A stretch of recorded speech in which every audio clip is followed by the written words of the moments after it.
Thank you very much. Thank you. Nice crowd. What a good-looking group of people. Well, we have some very, very good news today, and a lot of good things are happening for our country. Please sit down. My fellow Americans, this is Liberation Day. Waiting for a long time.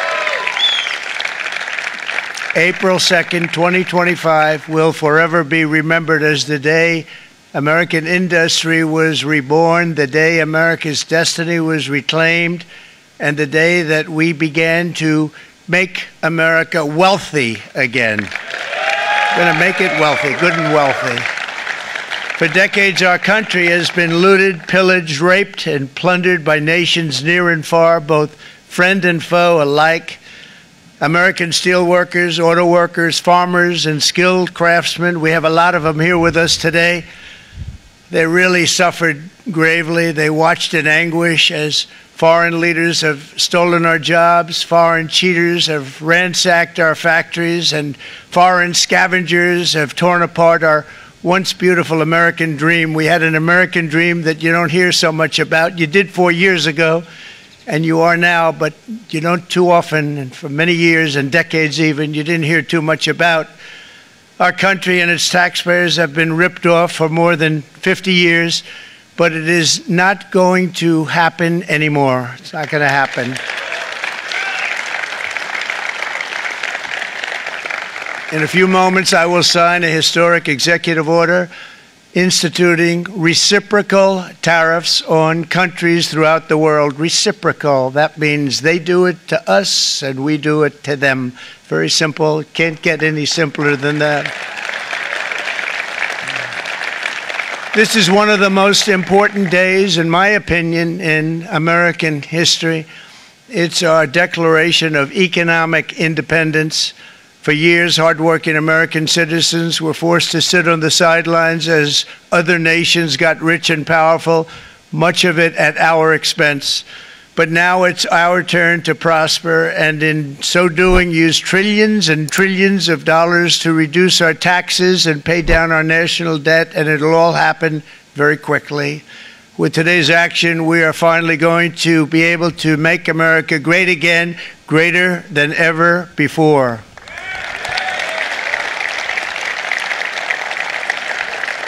Jobs and factories will come roaring back into our country, and you see it happening already. We will supercharge our domestic industrial base. We will pry open foreign markets and break down foreign trade barriers. And ultimately, more production at home will mean stronger competition and lower prices for consumers. This will be indeed the golden age of America. It's coming back, and we're going to come back very strongly. We're pleased to be joined on this momentous occasion by Vice President J.D. Vance. J.D., thank you. Thank you. Thank you very much. Where are you, J.D.? No, that wasn't too hard to find. I was looking, you know, he likes to take a low-key attitude, so it'd usually be sitting right in front. He's gaining a lot of confidence, Mike, isn't he? And nearly my entire cabinet is here, as well as Speaker Mike Johnson, who's done an amazing job. And with the great success we had last night in Florida, we have a majority of 7. And 7's like a lot when we had it at 1, right? You've done a fantastic job. And many of the members of the House and Senate are with us. Senators, Congressmen, thank you all for being with us. We appreciate it. For decades, the United States slashed our trade barriers on other countries, while those nations placed massive tariffs on our products and created outrageous non-monetary barriers to decimate our industries. And in many cases, the non-monetary barriers were worse than the monetary ones. They manipulated their currencies, subsidized their exports, stole our intellectual property, imposed exorbitant VAT taxes to disadvantage our products, adopted unfair rules and technical standards, and created filthy pollution havens. They were absolutely filthy, but they always came to us and they said, we're violating, we should pay for it. It's all detailed in a very big report by the U.S. Trade Representative on Foreign Trade Barriers. and I'll just hold it up for you. It's available, and you don't have to pay too much. As I understand it, you'll pay nothing. It's a lot of work for something, actually, because it's a special book. It's frankly, it's very upsetting when you read it, when you see what people have been doing to us for 30 years. This all happened with no response from the United States of America, none whatsoever. But those days are over. Let me offer just a few examples of the vicious attacks our workers have faced for so many years. The United States charges other countries only a 2.4 tariff on motorcycles. Meanwhile, Thailand and others are charging much higher prices, like 60%. India charges 70%. Vietnam charges 75%, and others are even higher than that. Likewise, until today, the United States has for decades charged a 2.5 tariff. Think of that, 2.5% on foreign-made automobiles. The European Union charges us more than 10% tariffs, and they have 20% VATs, much, much higher. India charges 70%, and perhaps worst of all are the non-monetary restrictions imposed by South Korea, Japan, and very many other nations. As a result of these colossal trade barriers, 81% of the cars in South Korea are made in South Korea. 94% of the cars in Japan are made in Japan. Toyota sells 1 million foreign-made automobiles into the United States, and General Motors sells almost none. Ford sells very little. None of our companies are allowed to go into other countries. And I say that, friend and foe, and in many cases the friend is worse than the foe in terms of trade. But such horrendous imbalances have devastated our industrial base and put our national security at risk. I don't blame these other countries at all for this calamity. I blame former presidents and past leaders who weren't doing their job. They let it happen, and they let it happen to an extent that nobody can even believe. That's why, effective at midnight, we will impose a 25% tariff on all foreign-made automobiles.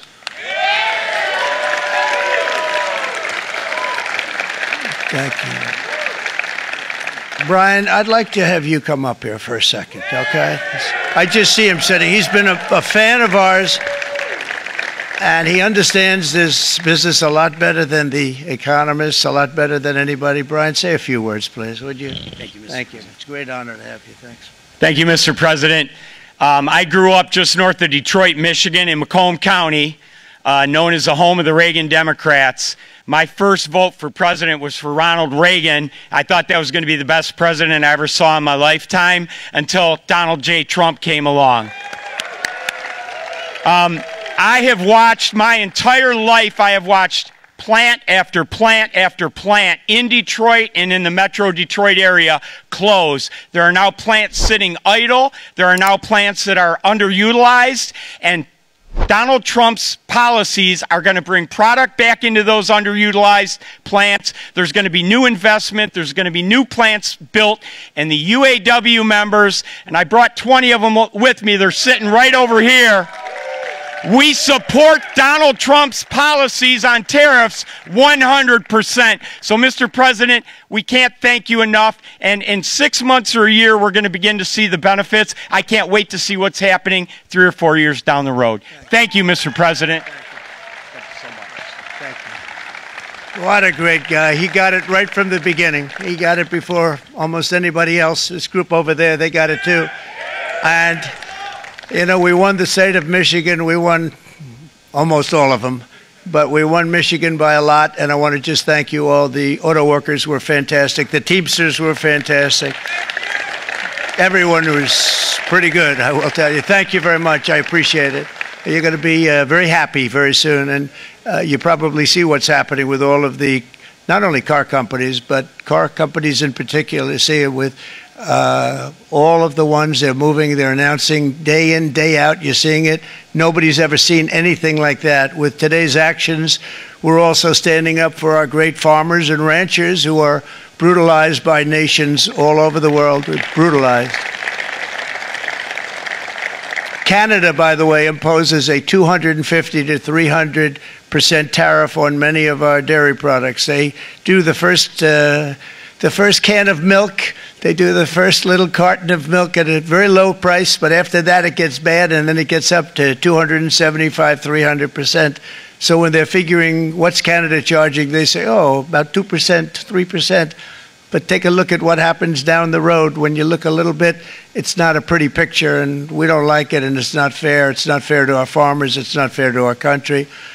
And with countries like Canada, you know, we subsidize a lot of countries and keep them going and keep them in business. In the case of Mexico, it's $300 billion a year. In the case of Canada, it's close to $200 billion a year. And I say, why are we doing this? Why are we doing this? I mean, at what point do we say, you got to work for yourselves, and you got to, this is why we have the big deficits. This is why we have that amount of debt that's been placed on our heads over the last number of years, and we're really not taking it anymore. Through non-tariff barriers, the European Union bans imports of most American poultry. You understand? They say, we want to send you our cars, we want to send you everything, but we're not going to take anything that you have. Australia bans, and they're wonderful people and wonderful everything, but they ban American beef, yet we imported $3 billion of Australian beef from them just last year alone. They won't take any of our beef. They don't want it because they don't want it to affect their farmers. And you know what? I don't blame them, but we're doing the same thing right now, starting about midnight tonight, I would say. And China charges American rice farmers an overquota, it's called, a tariff rate of 65%. South Korea charges 50%. Actually, they charge different, from 50% to 513%. And Japan, our friend, charges us 700%. But that's because they don't want us selling rice and other things. Who can blame them, Madam Secretary? Agriculture, great job you did on eggs, by the way. The egg prices came down 50%. You got them down 50%. Once we got involved, they were going through the sky. The egg prices, they were going through the sky, and you did a fantastic job. Now we have lots of eggs, and they're much cheaper, down about 59% now, and they're going down further. We charge 2.8% for so many things that other countries are charging 200%, 300%, and 400% for. If imposing tariffs and protective barriers made nations poor, then every country on earth would be racing to eliminate these policies, and China would be the first on line. They run a very strong country, but they're not first in line, and the American people are paying a very big price. From 1789 to 1913, we were a tariff-backed nation, and the United States was proportionately the wealthiest it has ever been. So wealthy, in fact, that in the 1880s, they established a commission to decide what they were going to do with the vast sums of money they were collecting. We were collecting so much money so fast, we didn't know what to do with it. Isn't that a nice problem to have? What do you think, Marco? Good problem? Marco would love that problem. But we don't have that problem anymore, but we're not going to have it very much longer, I will tell you. But they collected so much money, they actually formed a commission to determine what they were going to do with the money, who they were going to give it to, and how much. Then in 1913, for reasons unknown to mankind, they established the income tax so that citizens, rather than foreign countries, would start paying the money necessary to run our government. Then in 1929, it all came to a very abrupt end with the Great Depression, and it would have never happened if they had stayed with the tariff policy. It would have been a much different story. They tried to bring back tariffs to save our country, but it was gone. It was gone. It was too late. Nothing could have been done. It took years and years to get out of that depression, far longer than even FDR had that office right over there for a long period of time. The ramp system, that's rather intricate, was built because of him, and every time you walk up, you think of him, and he did a great job in many ways, but it lasted long beyond his terms, as you know.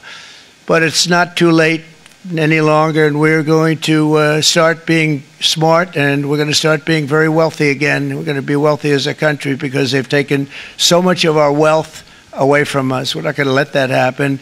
We truly can be very wealthy. We can be so much wealthier than any country. It's not even believable, but we're getting smart. Nearly a century later, in the face of unrelenting economic warfare, the United States can no longer continue with a policy of unilateral economic surrender. We cannot pay the deficits of Canada, Mexico, and so many other countries. We used to do it. We can't do it anymore. We take care of countries all over the world. We pay for their military.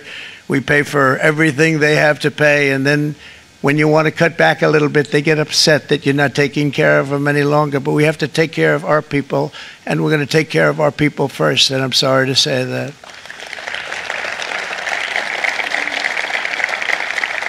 And today we're standing up for the American worker, and we are finally putting America first.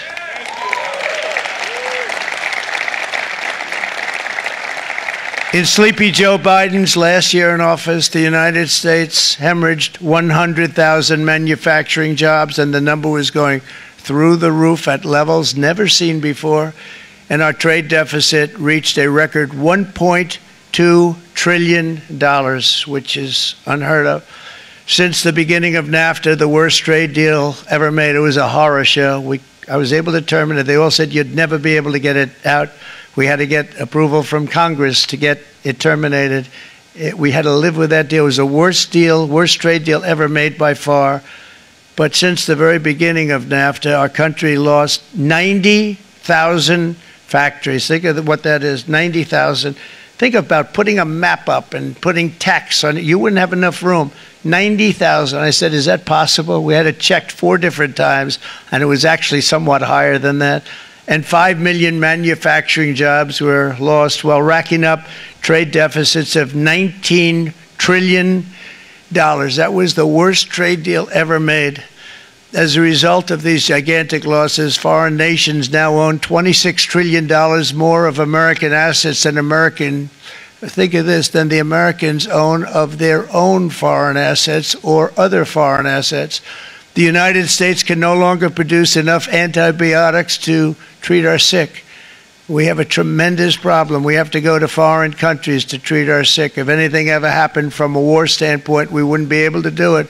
We import virtually all of our computers, phones, televisions, and electronics. We used to dominate the field, and now we import it all from different countries. A single shipyard in China now produces more ships every year than all of the American shipyards combined. Think of that. And it was a business that we used to dominate. We used to dominate it totally. In short, chronic trade deficits are no longer merely an economic problem. They're a national emergency that threatens our security and our very way of life. It's a very great threat to our country.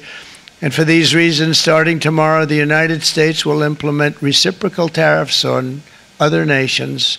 It's been a long time since we even thought of that. We used to think about it a lot. We didn't think about it for many decades, and you see what's happened. For nations that treat us badly, we will calculate the combined rate of all their tariffs, non-monetary barriers, and other forms of cheating. And because we are being very kind, we're kind people, very kind. You're not so kind when you got ripped off with your salaries. My auto worker friends and my Teamster friends and all of the unions that typically voted Democrat, they're not voting Democrat anymore because worker, whether union or non-worker, they're for the Republicans now. That's what happened. But we will charge them approximately half of what they are and have been charging us. So the tariffs will be not a full reciprocal. I could have done that, yes, but it would have been tough for a lot of countries. We didn't want to do that. I'd like to see the chart if you have it. Could you bring it up, Howard? This is our great Secretary of Commerce, Howard Lutnick. Thanks, Howard. So if you look at that, China, first row, China, 67%. That's tariffs charged to the USA, including currency manipulation and trade barriers. So 67%, I think you can, for the most part, see it. Those with good eyes, with bad eyes. We didn't want to bring, it's very windy out here, we didn't want to bring out the big charts because it had no chance of standing. Fortunately, we came armed with a little smaller chart.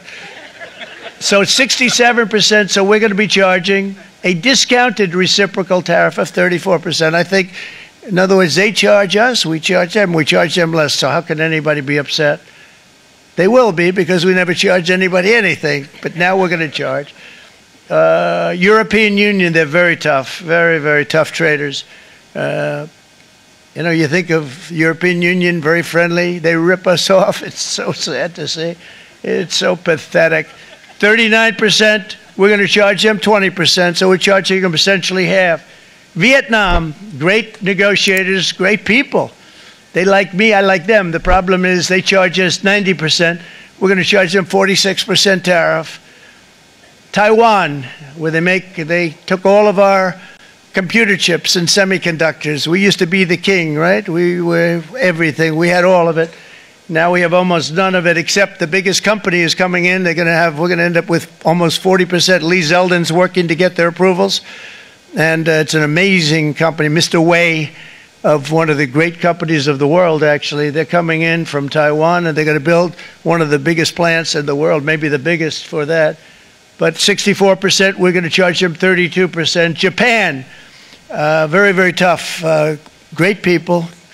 And again, I don't blame the people for doing it. I think they're very smart in doing it. I blame the people that sat right in that Oval Office, right over there, right behind the Resolute desk or whichever desk they chose.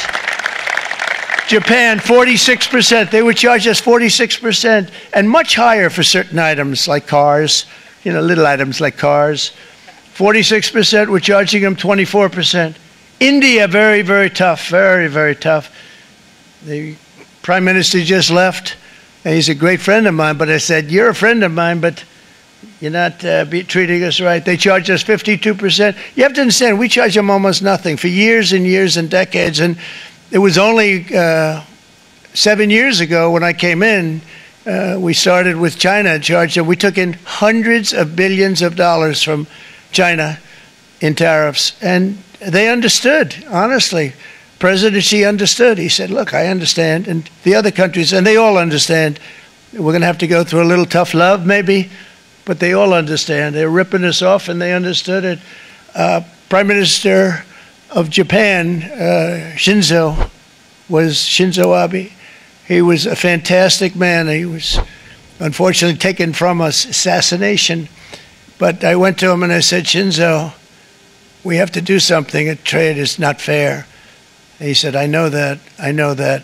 And he was a great gentleman. He was a fantastic man, but he understood immediately what I was talking about. I said, Shinzo, we have to do something. He said, I know that. And we worked out a deal, and it would have been a much better deal, but frankly, there were many years left on the deal that was made previous to my getting there, but it was something. If you look at Switzerland, 61% to 31%. Indonesia, Malaysia, Cambodia. Oh, look at Cambodia, 97%. We're going to bring it down to 49. They made a fortune with the United States of America. United Kingdom, 10%, and we'll go 10%. So we'll do the same thing. South Africa, 60%, 30%, and they've got some bad things going on in South Africa. You know, we're paying them billions of dollars, and we cut the funding because a lot of bad things are happening in South Africa. The fake news ought to be looking at it. They don't want to report it. Brazil, 10%, 10%. Bangladesh is 74%. So you see what's going on. Pakistan, 58%. Sri Lanka, 88%. So what we're doing is we're taking not the full, we could take the full 88%. Thanks a lot, Howard. He's doing a very good job. How's he doing, all right? I think you better take it with you. It's not going to last very long. He's going to put it, it's going to follow you down with the wind. I brought a hat just in case it got too windy, but here, would anybody like a hat? I'm not giving it to a cabinet. I'm giving it to the auto workers. Come here.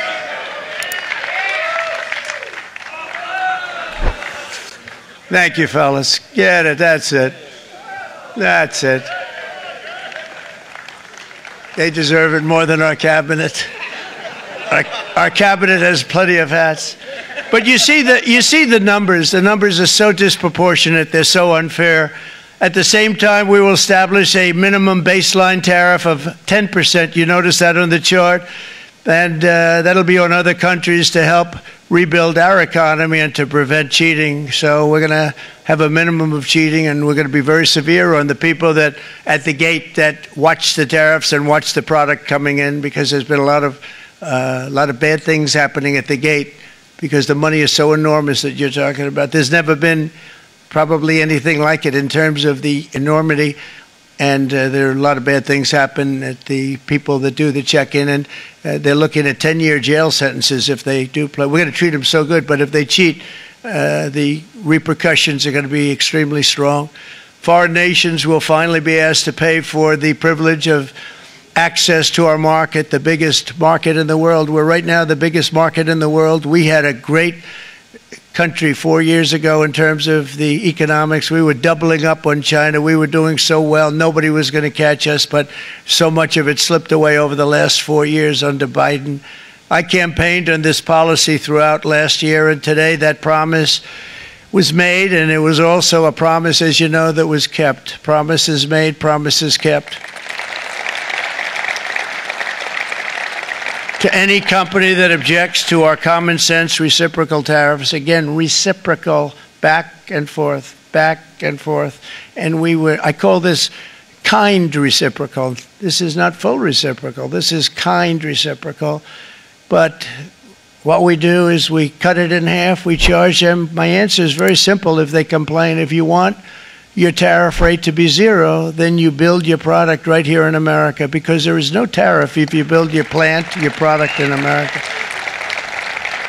And we've seen companies coming in like we've never seen before.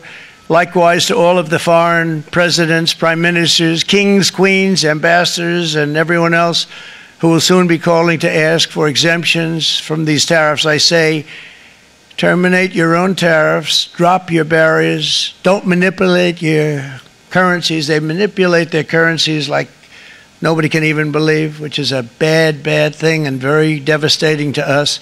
And start buying tens of billions of dollars of American goods. Tariffs give our country protection against those that would do us economic harm. And many people were looking to do us economic harm. Maybe not so obviously, but they were doing tremendous economic harm.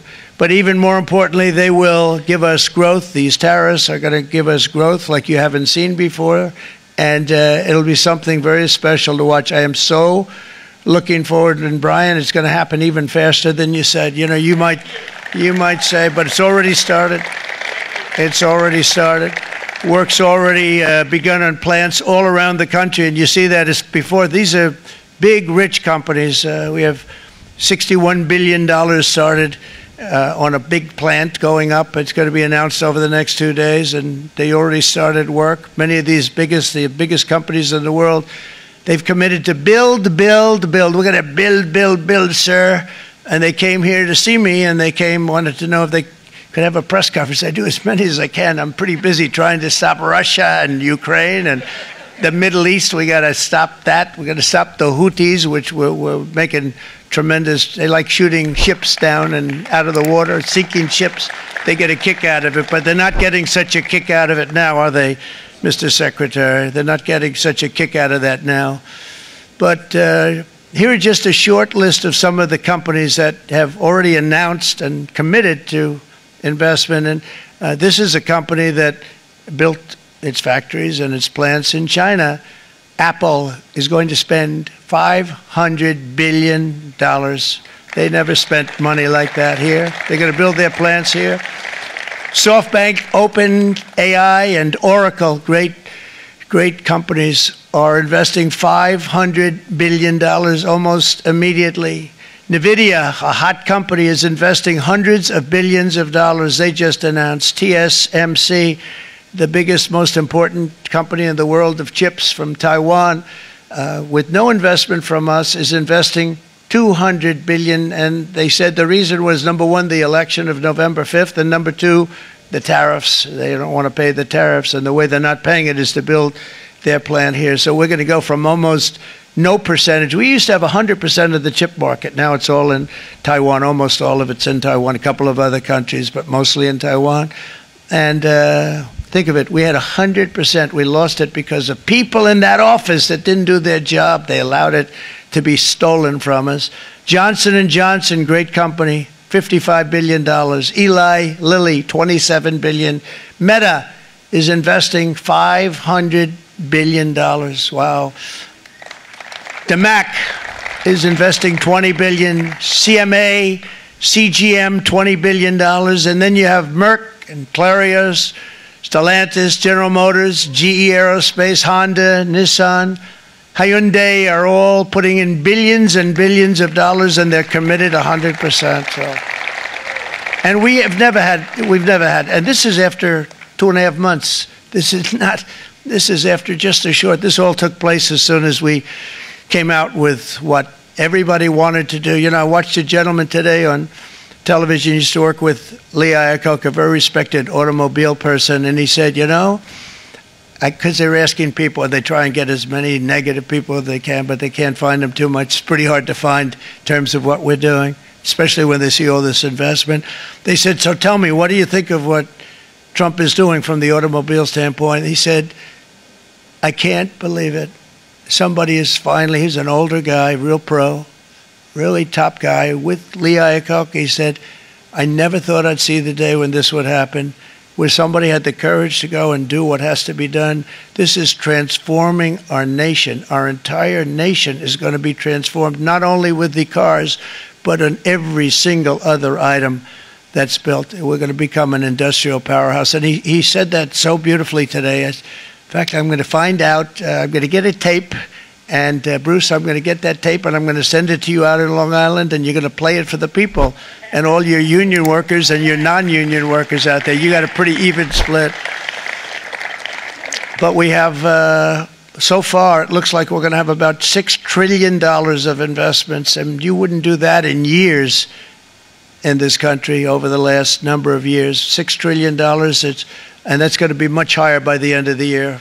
And think of what $6 trillion is. You wouldn't have even a small percentage of that under this other system. We're going to be an entirely different country, and it's going to be fantastic for the workers. It's going to be fantastic for everyone. There will never have been a transformation of a country like the transformation that's already happening in the United States of America. It's an incredible thing to watch, and it's incredible to meet with the top people, people that you read about, very wealthy people, or people that are great managers and executives and presidents of big public companies, and to watch the enthusiasm they have now that they didn't have. They gave up on our country. They went to foreign countries and they built. Companies are pouring into our country at levels never seen before, with jobs and money to follow, and it's really beautiful. In the coming days, there will be complaints from the globalists and the outsourcers and special interests and the fake news. Always, fake news will always complain. But never forget, every prediction our opponents made about trade for the last 30 years has been proven totally wrong. They were wrong about NAFTA. They were wrong about China. They were wrong about the Trans-Pacific Partnership, which would have been a disaster if I didn't terminate it. If I didn't terminate that, United Auto Workers, you would have had no jobs in this country. You would have had no jobs. It was all going to other countries.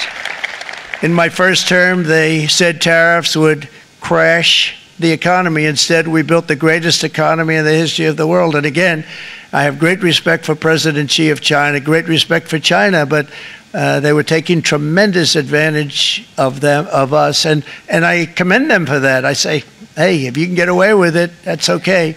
But, you know, they understand exactly what's happening, and they probably, most of them are saying it's about time they did something, but, and they're going to fight, and they're going to fight fair. Everyone's going to fight. You know, it's like, I say to the leaders, look, you got to take care of your country, but we have to start taking care of our country now.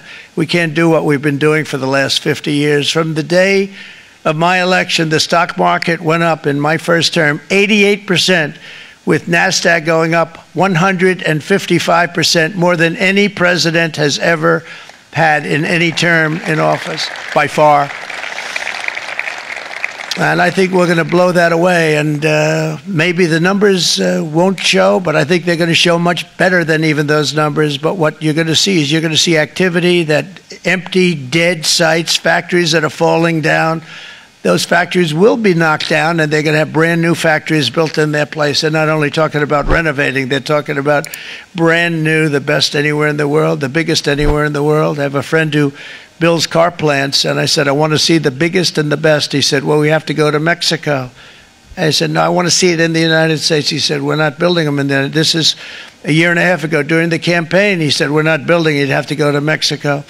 When I was starting to decide to run, and I went to #1 in the polls very rapidly, I want to say, like let's say in the first hour, and then shortly thereafter, it looked like I was going to win, and the fake news was saying, "Oh no, don't do this." What they don't know is if I didn't win, they would have really been in trouble, because nobody wants to read them anyway.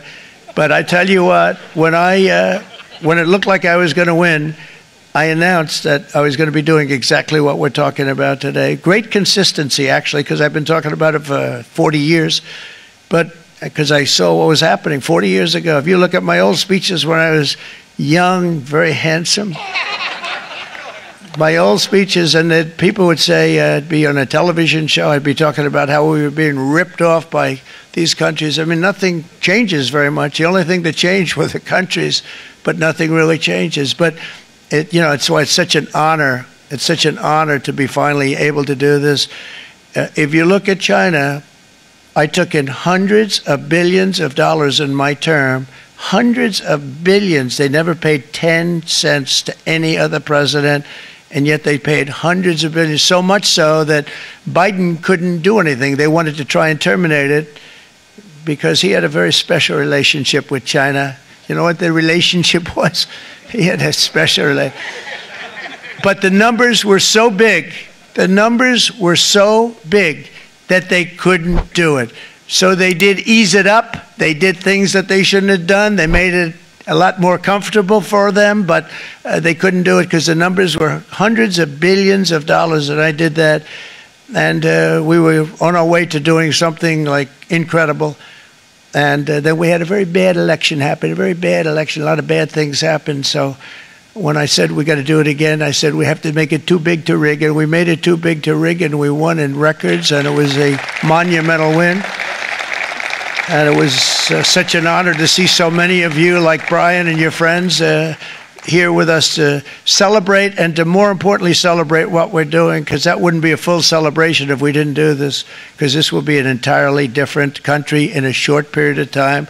It'll be something the whole world will be talking about it. The critics made the very tired predictions earlier this year, but in February, core inflation dropped to the lowest rate in 4 years, and the price of eggs, as you know, just in a month and a half, we were there for 4 weeks, and the first week I got blamed for eggs. I said, I just got here. They said eggs have gone up at like 250% and you can't get eggs, and they were going crazy. And I said, I just got here. And then we got to work on eggs, and we got to work on everything. And our great Secretary of Agriculture, you did a fantastic job, Brooke Rollins. She did a fantastic job. And as I said before, the price of eggs dropped now 59%, and they're going down more, and the availability is fantastic. They were saying that for Easter, please don't use eggs. Could you use plastic eggs? I said, we don't want to do that. We want to, and you really came through. It's an amazing job. Thank you very much, Brooke. You did great. But likewise, an old-fashioned term that we use, groceries. I used it in the campaign. It's such an old-fashioned term, but a beautiful term, groceries. It sort of says a bag with different things in it. Groceries went through the roof, and I campaigned on that. I talked about the word groceries for a lot.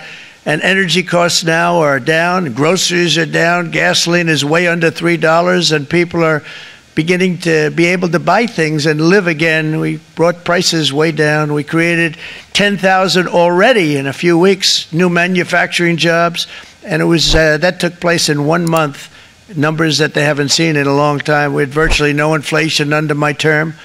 We had virtually no inflation for 4 years. But after transitioning over to Sleepy Joe, it went from almost non-existent to the highest in the history of our country.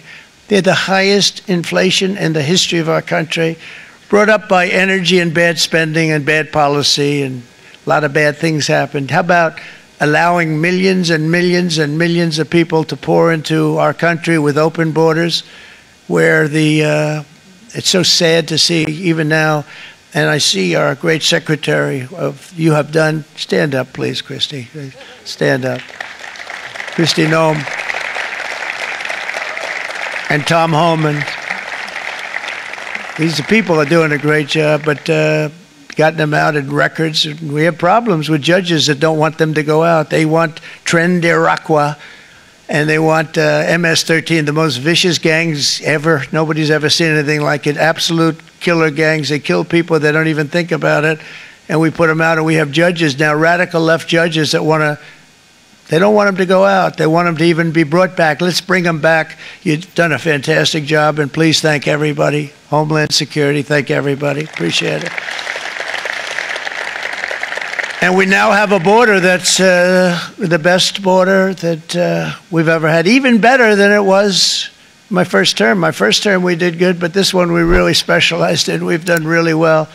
And we had records then. We had the best, safest border. 4 years ago, we had the best border there ever was. And now we have, you've actually matched it and done even better. And we're going to get it down the right way. And we want people, by the way, to come into our country, but we want to come in through a legal process. We want them to come in legally. We need more people. We need people to run these plants and to help the auto workers and the Teamsters and the non-union people and everybody else. But we need people, and the farmers. And we're going to let people come in, but they want to come in. We want them to come in legally. They have to have the capability of loving our country, not people that hate our country. We don't want them in our country. And now we're going to pass the largest tax cuts in American history, and that's where we're relying on Mike and John Thune. And we will not cut Social Security, Medicare, or Medicaid benefits, and the Democrats will, because if they got in, the entire economy would collapse. This country was heading for a collapse under the people that you saw. They were horrible. I think one of the reasons people like the job, I have my highest approval ratings because I think they're comparing me to the worst administration in the history of our country, so I appreciate that at least. But Speaker of the House Mike Johnson and Senate Majority Leader, appreciate it, Mike. John Thune have been fantastic, by the way. But they've been working tirelessly on taking the next step to pass the plan for our one big, beautiful bill. I'd like to name it that if you can. One big, beautiful. I made that statement about 6 months ago, and everybody calls it one big, beautiful bill. And it will be that. It'll have everything, the big tax cuts and every incentive there is. And it'll be fantastic. And by the way, for the cars, we're asking for an interest deduction on a loan. So if you build the car, only in America we do it, Brian. If the car's not built in America, you don't get the interest rate deduction.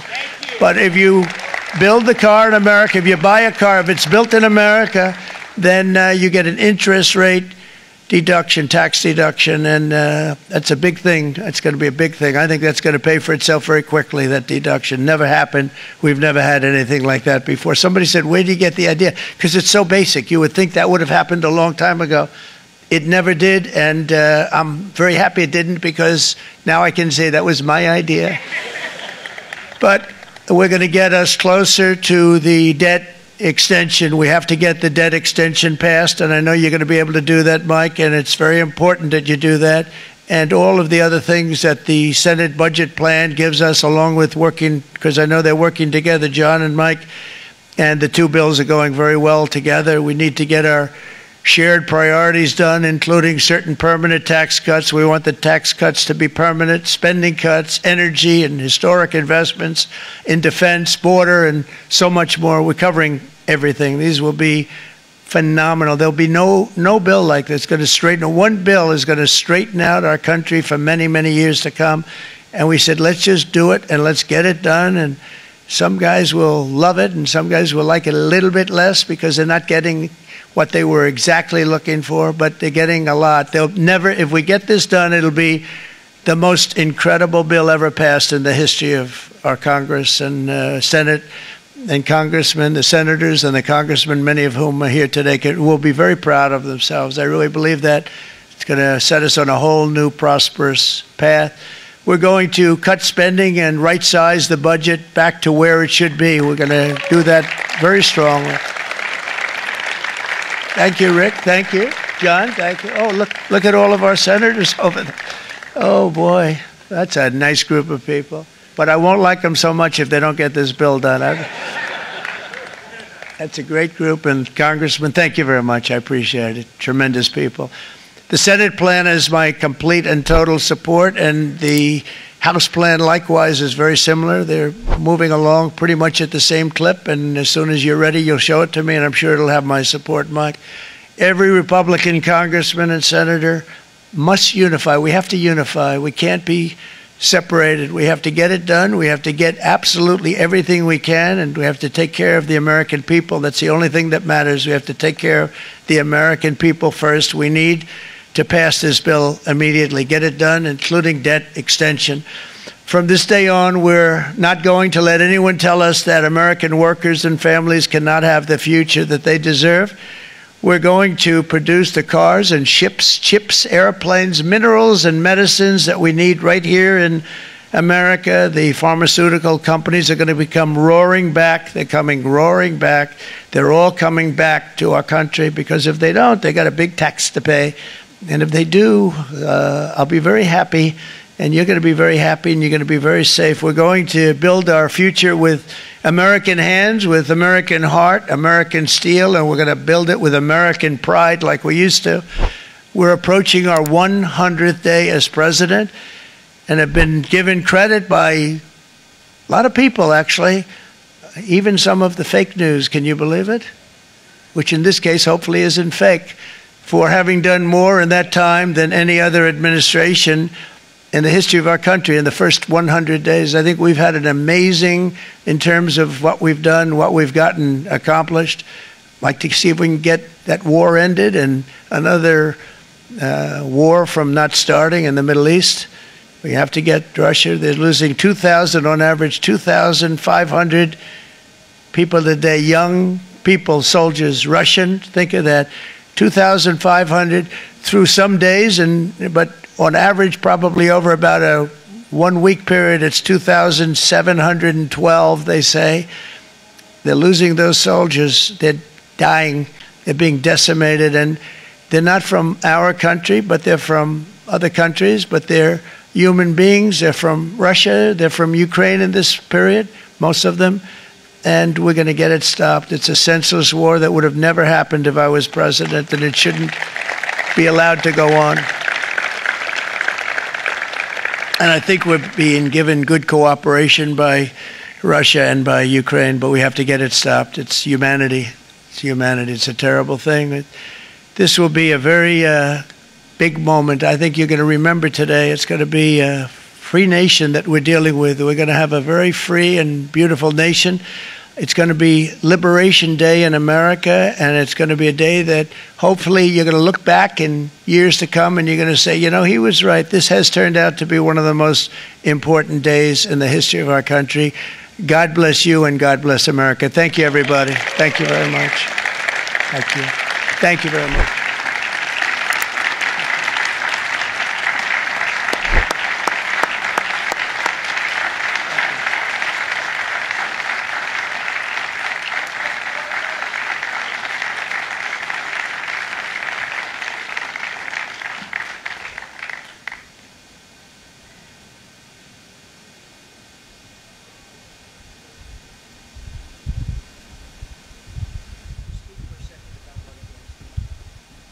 This is Will, everybody. He's going to just give you a little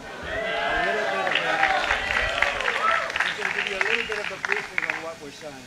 Good afternoon, y'all. We have two documents prepared for the president's signature today. One closes what's referred to as the de minimis loophole with respect to imports from the People's Republic of China. The other is the big one, is the reciprocal tariff executive order that the president just spoke about at length. This is obviously a huge deal, and it's been an honor to be a part of your team getting this ready for you, sir. Thank you very much. Thank you.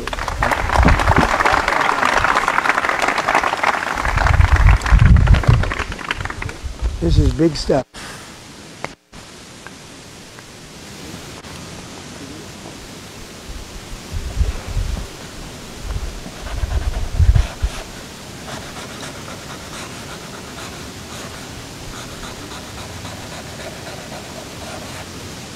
That's a 10. That's a good one. Look. That's a good one. That's a good one. Thank you. Thank you, sir.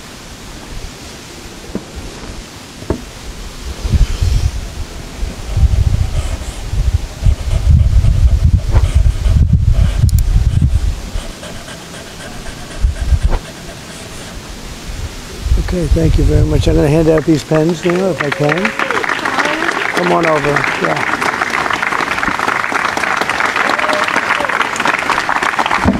Thank you very much. Thank you. Thank you. Thank you, sir. Come up here, Madam Secretary.